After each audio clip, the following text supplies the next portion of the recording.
The letter arrived on a windless Tuesday, its paper thick and yellowed, sealed with wax the color of dried blood. Eleanor Vance read it 3 times before she allowed herself to believe it. Greywick Hollow. Her name on the deed. A great-aunt, Wilhelmina Vance, who had lived and died alone in the school's crumbling staff quarters. Eleanor was not impulsive. She was measured, skeptical, a woman of ink and parchment. But something in her stirred, not longing, not curiosity, something older, something bone-deep. The road to Greywick was not on any current maps. The further she drove, the more the GPS flickered, until finally, it went dark. Trees crowded the road like sentries, their branches bare though it was early autumn. Fog rolled in and never quite lifted. The school appeared around a bend like a hallucination. All spires and turrets, Gothic windows like blind eyes. Ivy crept up its flanks like a noose. The iron gates groaned as she pushed them open, and the gravel crunched beneath her boots like brittle bones. The air inside the school was colder than the valley outside, as if it had forgotten the sun. Dust lay like ash on every surface. Her footsteps echoed unnaturally. Once, twice, then a third echo behind her own. She turned. Nothing. She found the staff quarters untouched. A journal on the bedside table, its entries trailing into madness. Mentions of the mourner and children that whisper when the moon is full. Wilhelmina's final entry was illegible, scrawled so fiercely the paper tore. At night, Eleanor dreamed of water pooling beneath floorboards and children with mouths full of ash, of laughter echoing in locked rooms, of a figure standing in the mirror that was not her reflection. Then came the murmuring, low, constant, behind the walls, words she couldn't quite catch. It followed her from room to room. Her recordings picked up static, and underneath, the faint sound of children weeping. Eleanor discovered a hidden stairwell behind a false bookshelf. Down it led, far beneath the foundations, to a sub-basement lined with red-stained tiles. There were desks, chains, children's drawings etched into the stone with fingernails. The truth bloomed like mold. Greywick had not been a school. It was a sanitarium, one of the state's forgotten reformatories, a place for orphaned children considered unclean of thought. The mourner had been a doctor. His methods were crude, and he believed in silence as sanctification. He cut out tongues, buried children in the walls to quiet the devil's voice. Eleanor found a name scratched into the wall in her own handwriting. She had never been here before, had she? Reality fractured. Eleanor awoke one morning to find the sky outside the window was not blue, but gray. A color without temperature, without movement. Time no longer moved properly. Her watch spun backwards. She saw her own figure in the garden, digging, smiling. The journal began writing back. The building breathed with her.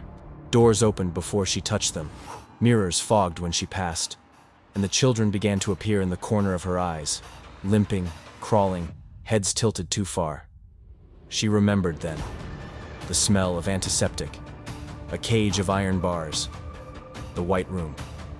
The scream that wouldn't leave her throat. She had been a patient. She had buried it. The Vances had put her there to forget her. Greywick had not summoned her. It had waited. On the final night, Eleanor stood in the main hall, the fog now creeping inside through broken windows. The mourner stood behind her, his mouth stitched shut, holding a book bound in skin. The children surrounded them. Not to harm, but to keep her here. She was the last. The final whisper. She opened her mouth to scream, but no sound came. In the morning, Greywick Hollow was silent once more. The fog thick as blood. The windows watched. And far below, the murmuring began again. Eleanor no longer trusted time. The sun never rose. It simply shifted, dull and uncertain. The clocks in Greywick spun at odd intervals, some slow, some racing like a pulse in terror. Her phone was dead. She wasn't sure how long she had been here. She wasn't sure she hadn't always been here. In the south wing, beyond the rotting music hall, she found the pit. It wasn't marked on any of the building schematics. A ragged hole in the floor, lined with bones. Not fossilized, not ancient. Fresh. Picked clean. Something scraped below, dragging itself in circles just out of sight. The air above it vibrated, as if the space itself rejected light. There were teeth marks on the stone around the pit. Children's teeth. And as Eleanor leaned over the edge, not daring to breathe, a voice whispered from deep inside. "Come back." Driven by a compulsion she couldn't name, Eleanor returned to Wilhelmina's journal. She found new pages that hadn't been there before. Her own thoughts written in a voice she didn't recognize. The ink smelled of rust and decay. The script became less human as it went on, looping, spiraling, collapsing into sigils. She wrote through the night. When she awoke, the quill was embedded in her hand. Blood had soaked through the last page, forming an intricate symbol that pulsed faintly. She tried to rip the journal apart, but the pages would not tear. The book screamed. There were now footsteps in the attic, heavy and deliberate. She hadn't gone to the attic yet. The stair to the attic groaned as if resisting her weight. Cold radiated down from above. At the top, a door, painted black. No handle. It opened before she touched it. Inside, hundreds of dolls sat facing the walls. None had faces, just blank porcelain or scorched fabric. In the center, nailed to a child-sized chair, was the mourner's mask, stitched from flesh and sewn over bone. The eyes behind the holes were moving. On the walls were hundreds of photographs, all of her, at different ages, in places she didn't remember being. One was of her as a child, standing at Greywick's gates, smiling. She began to scream, but only dust came out. The mourner appeared only at night now, in reflections and the corners of rooms that shouldn't exist. He moved without sound, without air displacement. His presence brought nausea, vertigo, and the scent of scorched milk. She saw her own skin flake in mirrors, revealing eyes beneath. The children began to sing. They sang in rooms with no floor, walking on air as though it were ice. Their mouths didn't move, but the sound was unmistakable. A lullaby she had forgotten but now remembered too well. Little bones in beds of coal, never speak, and never grow. Eleanor stopped sleeping. The mourner's book appeared on her bed one morning, wrapped in sinew. She dared open it. Every page showed her death in a different way.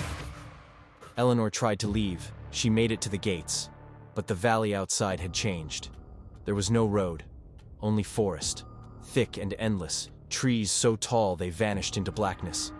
She ran for hours, returned to the gate again. The same. Greywick had swallowed her. She was no longer a guest. She was its final truth. In the chapel, she found the mourner's name carved into the altar, and below it, Vance, her family, her blood. Wilhelmina had been the mourner's daughter. She had tried to contain the evil, but it required a blood heir to seal the cycle. Eleanor was the final offering, and now she heard them calling, in her own voice.